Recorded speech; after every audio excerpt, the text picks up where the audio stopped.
Alors, ceux qui n'ont peut-être pas encore ouvert leur Bible, ouvrez-les. On continue dans Matthieu 15, la suite de là où Pierre David s'était arrêté la semaine dernière. Et on va lire. On va commencer par lire la parole de Dieu du verset 21 jusqu'au verset 31. Ce sera notre texte de prédication de ce matin. Vous allez voir une interaction très intéressante. C'était beau d'entendre tous ces textes en préparation. Ça prépare le chemin pour comprendre ce dont il est question ce matin. Jésus partit de là et se rendit dans le territoire de Tyr et de Sidon. Alors, une femme cananéenne qui venait de cette région lui cria « Aie pitié de moi, Seigneur, fils de David ! Ma fille est cruellement tourmentée par un démon. » Il ne lui répondit pas un mot. Ses disciples s'approchèrent et lui demandèrent « Renvoie-la, car elle crie derrière nous. » Jésus répondit « Je n'ai été envoyé qu'aux brebis perdues de la communauté d'Israël. » Mais elle vint se prosterner devant lui et dit « Seigneur, secours-moi » Il répondit « Il n'est pas bien de prendre le pain des enfants et de le jeter aux petits chiens. » « Oui, Seigneur, dit-elle, mais les petits chiens mangent les miettes qui tombent de la table de leur maître. » Alors Jésus lui dit, « Femme, ta foi est grande, sois traitée conformément à ton désir. » À partir de ce moment, la fille fut guérie. Jésus partit de cet endroit et vint sur les bords du lac de Galilée. Il monta sur la montagne et s'y assit. Une grande foule s'approcha de lui. Il y avait parmi eux des boiteux, des aveugles, des muets, des estropiés, beaucoup d'autres maladies. On les amena aux pieds de Jésus et il les guérit. De sorte que la foule était émerveillée de voir les muets parler, les estropiés être guéris, les boiteux marcher, les aveugles voir, et elle célébrait la gloire du Dieu d'Israël. Alors, un peu de contexte. On se souvient dans le texte d'avant, Jésus était en Israël, et là il part pour un voyage assez conséquent. Alors je ne sais pas si vous saisissez au niveau de la géographie, Tyr et Sidon, c'est vraiment au nord d'Israël. Actuellement c'est le Liban, donc, pour ceux qui suivent un peu les actualités, on voit assez bien, donc c'est dans le bassin de la mer Méditerranée, le long, vraiment tout au bord à l'est de la mer Méditerranée, il y a Tyr. D'ailleurs, si on va sur Google Maps, c'est intéressant. Tyr est effectivement indiqué avec le site archéologique de l'époque. Il y a les photos sur Internet. Donc, en tout cas, Jésus monte d'Israël vers Tyr et vers Sidon. C'était à peu près 3 jours de marche, donc ce n'était pas vraiment la porte à côté. On ne connaît pas vraiment les motivations de Jésus. Sûrement que c'était une sorte de, on peut dire, de retraite spirituelle. Marc, dans sa version, dit que Jésus souhaitait être seul. On va voir que sur son chemin, cette dame ne va pas le laisser seul. Mais en tout cas, c'était son but. Tyr et Sidon n'avaient pas très bonne réputation pour les Juifs. Pour ceux qui connaissent un peu l'Ancien Testament, on se souvient des prophéties d'Ézéchiel. Il y a 3 longs chapitres, Ézéchiel 26, 27, 28, qui ont une liste de prophéties sur Tyr et sur Sidon. Et c'est des prophéties qui annoncent la destruction de ces villes à cause de son péché. Et c'est effectivement ce qui s'est passé. Tyr et Sidon ont été rasés. Et quelque part, la population qui reste là-bas, c'est juste un petit reste. C'est pas une grande capitale, c'est pas une métropole, mais c'est vraiment le reste d'une population où il y a eu de la destruction. Un texte était dans cette région. La question est comment est-il que cette femme, elle était à 3 jours de marche d'ici, c'est pas la porte d'à côté. Alors on sait des autres évangiles, Jésus parlait d'elle. Des gens qui faisaient le déplacement de Jésus et peut-être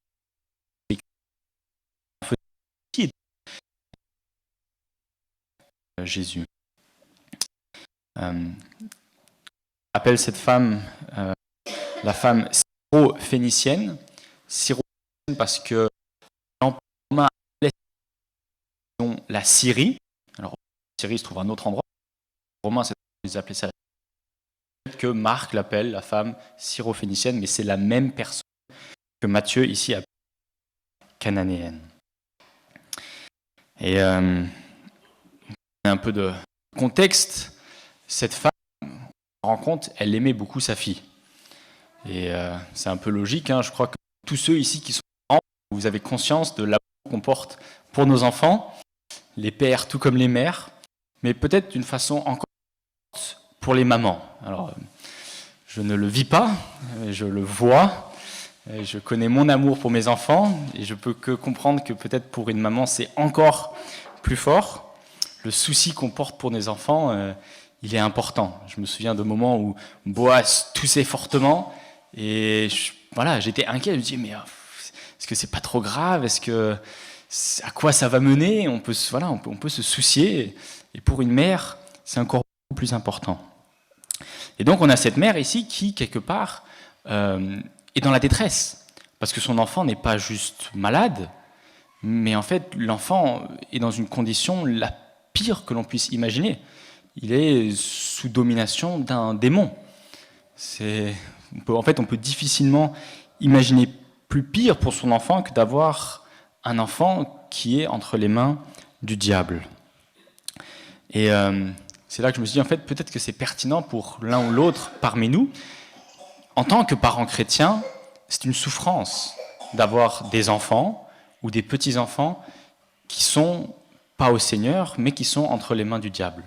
Et c'est exactement ce qu'on a ici pour cette femme qui, en quelque sorte, elle n'est pas encore chrétienne, mais elle a confiance en Jésus, elle veut aller le voir, et son enfant est dans les griffes du diable.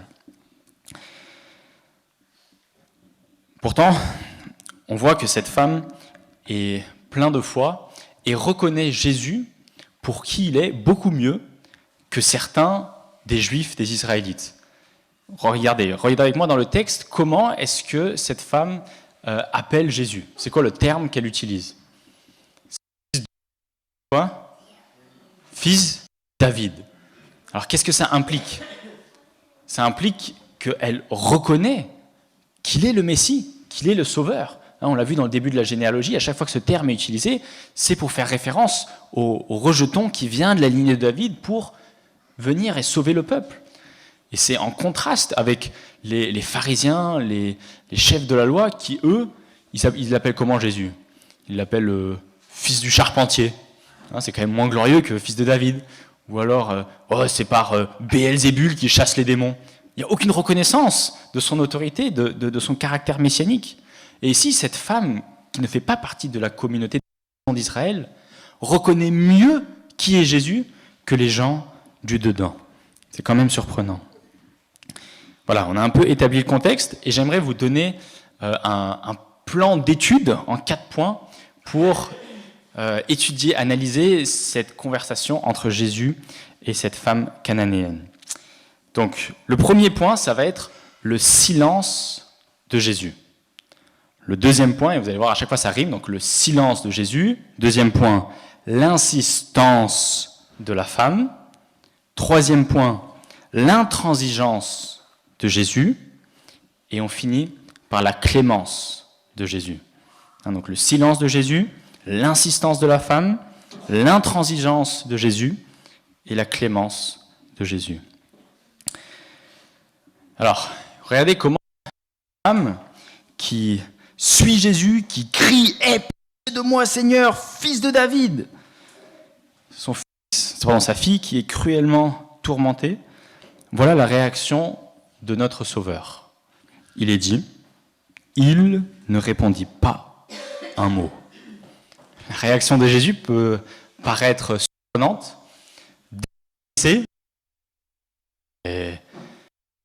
pour le modèle parfait de l'homme parfait. Qu'est-ce que ce comportement? Pourquoi ce silence?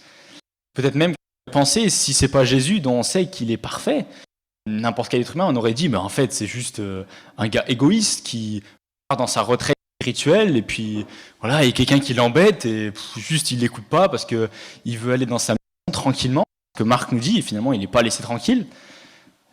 Mais ici, Jésus, c'est intentionnel. qu'il ne dit rien, qu'il ne dit pas un mot, qu'il est dans...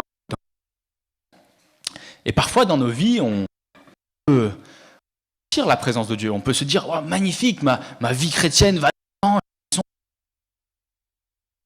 Les chrétiens qui m'entourent est en train de former mon cœur. Dieu, tout ce qui fait ma vie, où c'est le silence, où on a l'impression que Dieu ne parle pas, où on n'entend pas un mot de Dieu.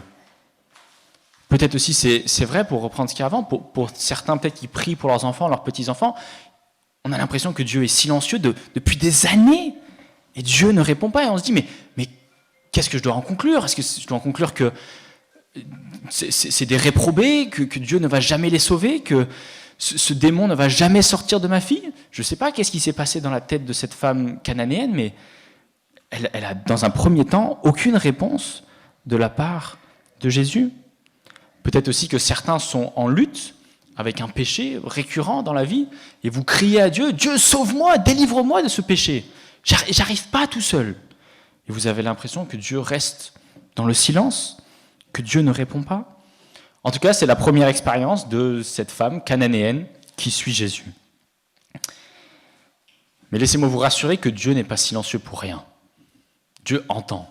Jésus a très bien entendu la femme cananéenne qui criait. Mais on veut se rappeler aussi des versets importants comme Romains 8, 28 qui dit que tout concourt au bien de ceux qui aiment Dieu. Même le silence de Dieu. Alors on peut se poser la question, mais pourquoi? Alors, on n'a pas toutes les réponses, mais évidemment Dieu forge notre caractère, il éprouve notre patience. Dieu veut que nous crions à lui. Et la Bible en est remplie d'exemples comme ça. On a ces psaumes où David, avec insistance, crie et dit « Mais Dieu, pourquoi es-tu silencieux? Pourquoi ne fais-tu rien? Regarde l'injustice dans ce pays, les méchants qui réussissent, qui me font du mal, et tu fais rien. » On peut penser à Job, qui aussi est face au silence de Dieu. L'Ecclésiaste, pareil, qui se lamente, qui dit « Mais à quoi sert la vie? Dieu vient, répond. » En tout cas, la femme, sûrement qu'elle se sentait comme ça quand elle était face au silence de Jésus. Puis on a les disciples, eux c'est toujours un peu les clowns dans l'histoire, et ici aussi, ils comprennent rien du tout à la pédagogie de Jésus. Ils se disent juste, ouais, Jésus il veut pas s'occuper d'elle, donc leur super solution, comme dans les textes d'avant, c'est renvoie-les. Vous vous souvenez de cette foule qui vient voir Jésus, ils ont faim, les disciples ils font, renvoie-les, qu'ils aillent acheter des vivres dans les villes. Là c'est un peu pareil, même réflexe, Jésus, renvoie-la. Jésus ne va pas la renvoyer. Son silence était intentionnel.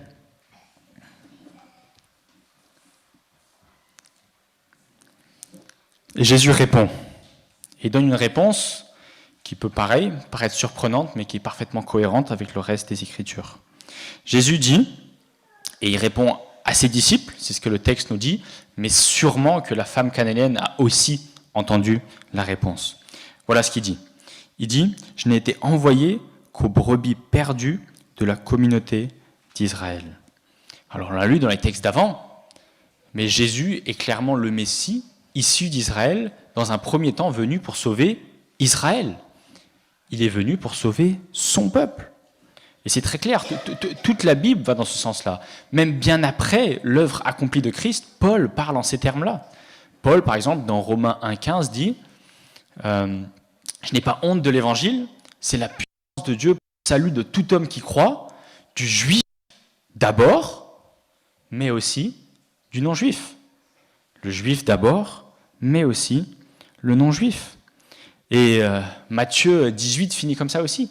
Jésus vient de finir son ministère sur terre et il envoie maintenant ses disciples et dit « Faites de toutes les nations des disciples. » Sous-entendu, je suis venu à vous, disciples, les apôtres, juifs, maintenant à vous de porter le message plus loin. J'aimerais vous lire encore un texte, peut-être pour souligner cet ordre logique et chronologique dans l'annonce de l'Évangile.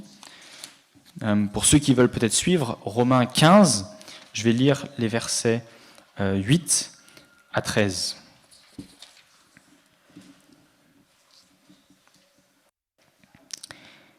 C'est Paul qui parle. J'affirme en effet que Jésus-Christ est devenu le serviteur des circoncis pour prouver que Dieu est vrai, confirmant les promesses faites à leurs ancêtres. Là, sous-entendu, c'est des promesses faites à Abraham, à David et tous les autres, en fait. Que Dieu a promis qu'il allait venir sauver, avec le Messie, le peuple juif. Quant aux non-juifs, ils célèbrent Dieu à cause de sa bonté. Comme il est dit dans l'Écriture, « C'est pourquoi je te louerai parmi les nations, je chanterai à la gloire de ton nom. » Et il est encore dit, « Nations, réjouissez-vous avec son peuple. » Et encore, « Louez le Seigneur, vous, tous les nations, célébrez-le, vous, tous les peuples. » Et Ésaïe dit aussi, il y a toute une liste comme ça de textes dans l'Ancien Testament. « Il paraîtra, le rejeton d'Isaïe. » Ça veut dire le Messie. « Il se lèvera pour régner sur les nations, et les nations espéreront en lui. » Que le Dieu de l'espérance vous remplisse de toute joie et de toute paix dans la foi, pour que vous débordiez d'espérance par la puissance du Saint-Esprit. Saint-Esprit qui est accordé aux Juifs, mais on l'a vu aussi dans Acte 10, aux non-Juifs aussi. Et donc c'est vraiment l'enseignement ici de Jésus. Il est en train de rappeler à cette femme cananéenne qu'il y a un ordre dans lequel l'évangile vient dans ce monde. Il y a son peuple, la descendance d'Abraham, qui reçoit d'abord Christ et son évangile, mais les païens auront aussi leur part. Ça, c'est la première partie, le silence de Jésus. Passons à la deuxième, l'insistance de la femme. Donc la femme sûrement entend ce que Jésus a à dire, mais c'est pas juste elle se dit, tant pis, je vais attendre mon tour, mon enfant il va rester sous l'occupation du démon, et puis on verra quand mon temps sera venu. Non, pas du tout. Et c'est beau de voir sa réaction. Elle continue. Elle est là avec insistance. Elle vint se prosterner devant lui et dit « Seigneur, secours-moi » ou « Sauve-moi » peut-être d'autres traductions, le verset 25. On peut vraiment prendre exemple sur cette femme qui vient et qui insiste auprès de Jésus, qui a conscience que Jésus peut toutes choses. Elle se prosterne devant lui, c'est vraiment une marque d'adoration. Elle le reconnaît comme au moins un Seigneur, voire son Dieu, son maître. Et un bon exemple ici dans la vie chrétienne, la persévérance qu'on devrait avoir. Et cette femme ici en fait preuve. J'aimerais vous lire une parabole dans Luc 18 qui montre, où Jésus nous enseigne la persévérance qu'on devrait avoir nous aussi. Alors peut-être qu'ils ne sont pas face à Jésus parce qu'il n'est plus sur terre, mais dans la prière. Donc c'est la parabole de la veuve et du juge. Et ce qui est bien dans cette parabole, c'est qu'on ne peut pas mal l'interpréter parce que Jésus donne l'explication avant de donner la parabole. Donc on va lire le texte et puis après, Jésus donne la parabole. Donc on lit Luc 18, les 8 premiers versets. Jésus leur dit une parabole pour montrer qu'ils devaient toujours prier sans se décourager. Voilà le but de cette parabole. Voilà comment cette femme cananéenne se comportait aussi. Il dit, « Il y avait dans une ville un juge qui ne craignait pas Dieu et qui n'avait pas d'égard pour personne. Il y avait aussi dans cette ville une veuve qui venait lui dire « Rends-moi justice rends-moi justice contre ma partie adverse. » Pendant longtemps, il refusa. Mais ensuite, il dit « Même si je ne crains pas Dieu et je n'ai pas d'égard pour personne, puisque cette veuve me fatigue, je vais lui rendre justice afin qu'elle ne vienne pas sans cesse me déranger. » Le Seigneur ajouta encore « Écoutez ce que dit le juge injuste. Et Dieu ne fera-t-il pas justice à ceux qu'il a choisis et qui crient à lui jour et nuit? Les fera-t-il attendre? Je vous le dis, il leur fera rapidement justice. Mais quand le Fils de l'homme viendra, trouvera-t-il la foi sur la terre? » Alors, il y a peut-être beaucoup de choses à dire sur ce texte-là, mais juste rapidement, il y a un contraste qui est fait entre ce juge méchant et Dieu qui est juste. La parabole qui est enseignée ici n'est pas en train de dire que ce juge méchant, c'est Dieu, mais il dit que même un juge méchant va donner justice, combien plus un Dieu qui est bon va répondre à l'insistance de ses enfants qui prient jour et nuit. Et c'est vraiment ce qu'on a ici aussi avec cette femme ici qui insiste sans s'arrêter. Ça nous amène à notre troisième point. Donc on a vu le silence de Jésus, l'insistance de la femme, et maintenant l'intransigeance de Jésus. Alors sûrement, ce qui est dit maintenant va demander un peu d'explication, parce qu'on pourrait être surpris, dérangé, et c'est bien si vous l'êtes, c'est normal, c'est une réaction humaine. Voilà ce que Jésus dit. Il répondit, « Il n'est pas bien de prendre le pain des enfants et de le jeter aux petits chiens. » Ça paraît assez brut, hein ? Il est littéralement en train de dire à cette femme qu'elle est un petit chien. Hein, pour ceux qui n'ont peut-être pas tout à fait compris ce qui est dit ici, Jésus est juste en train de redire ce qu'il a dit avant, mais sous forme d'image. Ici, quand il est question du pain, il est question de l'évangile, de sa propre personne, qui doit d'abord être donné aux enfants, c'est-à-dire à la communauté d'Israël. Et puis, il n'est pas juste de prendre cela qui est réservé à la communauté d'Israël et de le jeter aux petits chiens, les petits chiens qui sont les païens. La Bible, dans l'Ancien Testament et à travers toute la Bible, c'est un terme qui est utilisé pour décrire les païens, décrire de chiens. David parle en ces termes-là. Les incirconcis, c'était une façon de parler d'eux, qui n'était évidemment pas belle, mais qui correspondait à la façon impure dont les Juifs voyaient ces personnes. Il y avait des animaux purs et impurs dans la conception de l'Ancien Testament, et les chiens étaient des animaux impurs. Et donc, ces personnes qui étaient en dehors de la communauté descendant d'Abraham étaient considérées aussi comme impures, d'où l'expression « chien » comme un impur. Par contre, il est intéressant à souligner ici que Jésus parle de petits chiens. Peut-être que vous avez noté ce petit détail. Et petit chien ici, ce n'est pas pour le rendre, on va dire, entre guillemets, plus méchant, hein, c'est pas un chien, mais en plus il est petit, mais le terme qui est utilisé ici, et c'est le seul endroit où il est utilisé, et dans le texte de Marc aussi, le texte parallèle, en fait c'est un chien domestique. Ce n'est pas un chien qui vit dans les rues et qui se nourrit de tout ce qu'il trouve, mais c'est un chien qui est dans la maison et qui en quelque sorte presque fait partie de la famille. Dans la maison des Juifs, il n'y avait pas de chien qui était autorisé à la maison. C'est logique. C'est un peu comme avoir un cochon à la maison. C'était juste pas concevable. Par contre, ici, Tyr et Sidon, on est en territoire païen. Un endroit où les petits chiens, les chiens domestiques, faisaient partie de la maison. Et ces petits chiens étaient effectivement dans la maison. Et la femme, quelque part, elle rebondit sur ce que Jésus dit ici, et elle saisit ce que Jésus vient de dire. Jésus ne la traite pas de chiens errants, mais de petits chiens domestiques. Et la femme répondit, elle dit « Oui, Seigneur, dit-elle, mais les petits chiens mangent les miettes qui tombent de la table de leur maître. » Autrement dit, elle est en train de dire « Oui, Seigneur, je comprends, tu nourris les enfants à table. C'est bien comment les enfants mangent, il y a toujours des miettes qui tombent par terre. Et j'en ai conscience. Alors, donne-moi quelques miettes à manger et fais tomber quelques miettes pour que ma fille soit guérie. » Très, très beau ce dialogue entre les deux.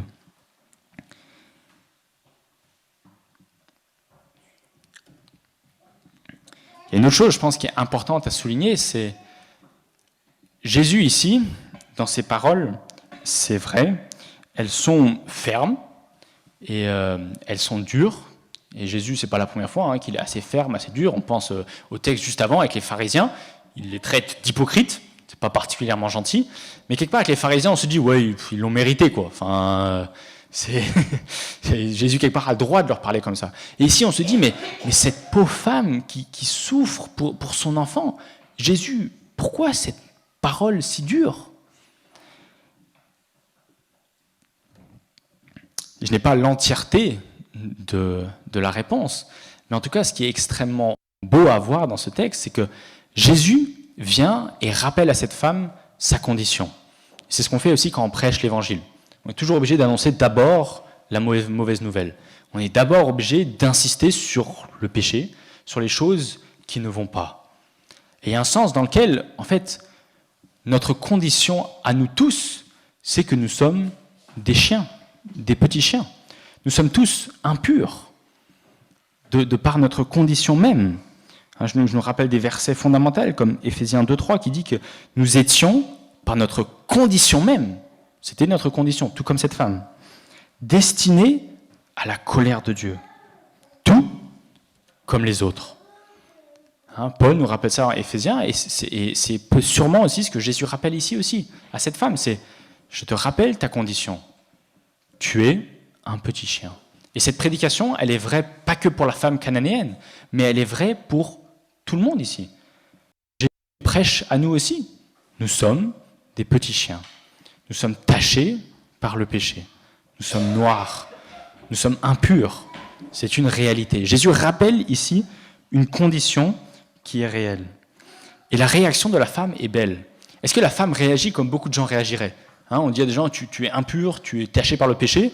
La réaction naturelle, c'est « Mais non, c'est pas vrai, moi je suis un être humain bien, regarde, je fais ci, je fais ça, machin, je suis un homme droit, je suis une femme de Dieu. » Non, elle répond pas comme ça, la femme. Elle contredit pas Jésus. Regardez ce qu'elle dit.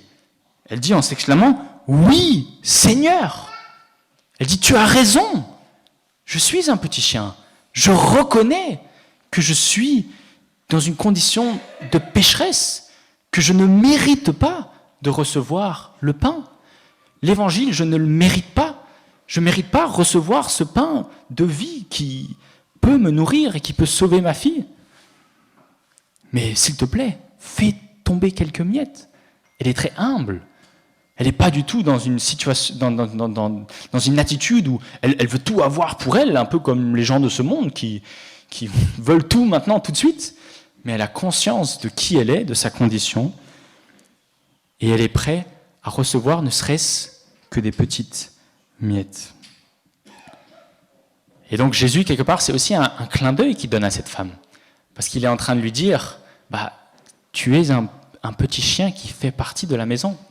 Et la femme vraiment rebondit là-dessus, et c'est beau à voir, c'est malin quelque part. Elle dit, mais Jésus, si je suis un petit chien domestique, c'est que je suis dans la maison. Je ne suis pas un chien du dehors. Et si je suis un chien dans la maison, c'est que j'ai aussi le droit de manger un peu quelque chose. Quelque part, la femme ici est en train d'anticiper ce qui allait arriver plus tard dans le livre des Actes et qui prend sa forme comme Philippe l'a lu dans Acte 10. Il y a une sorte d'anticipation dans le récit biblique. Et ça, c'est très beau à voir. Un petit embryon de l'évangile qui est annoncé aussi aux non-juifs.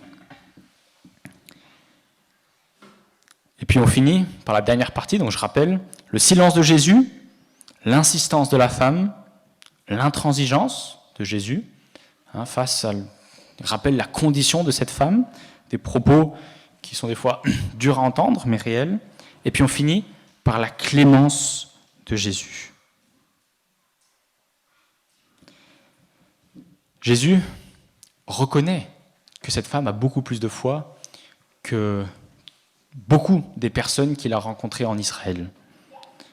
Et il admire son insistance, il admire sa foi, il admire à quel point cette femme est humble et prête à recevoir peu. Et il lui dit, « Femme, ta foi est grande. » Et je ne sais pas si vous le voyez, mais il y a en quelque sorte, peut-être à première lecture, ce dialogue paraît dur, mais en fait, il est quand même beau. Avec Jésus qui rappelle des vérités, la femme qui confirme ce que Jésus dit, et Jésus qui vient et qui l'exauce. Femme, ta foi est grande. Sois traitée conformément à ton désir. Et à partir de ce moment, la fille fut guérie. Et c'est un bon rappel pour nous tous ici, c'est que si notre foi est comme celle de la femme, si on est dans une insistance similaire, eh bien alors on a grand espoir que Jésus un jour va nous dire « Femme ou homme, vous pouvez mettre votre prénom, ta foi est grande et le salut nous sera accordé. » Voilà, je lis encore le texte jusqu'à la fin sans le commenter. On va faire un petit résumé et puis on va prier. Et donc Jésus quitta cet endroit et vint sur les bords du lac de Galilée. Il monta sur la montagne et s'y assit. Une grande foule s'approcha de lui. Il y avait parmi eux des boiteux, des aveugles, des muets, des estropiés et beaucoup d'autres malades. On les amena aux pieds de Jésus et il prit, de sorte que la foule était émerveillée de voir les muets parler, les estropiés être guéris, les boiteux marcher, les aveugles voir, et elle célébrait la gloire du Dieu d'Israël, qui maintenant n'est pas juste un Dieu d'Israël, mais aussi un Dieu des nations.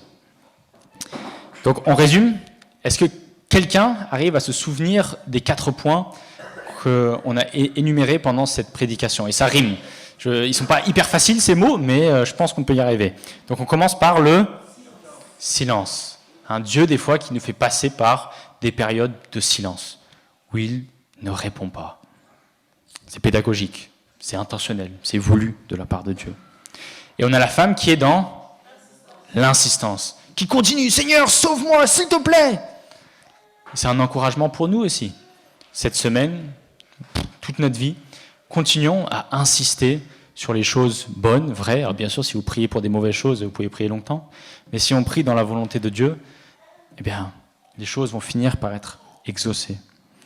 Et on a, 3e point, l'intransigeance de Jésus.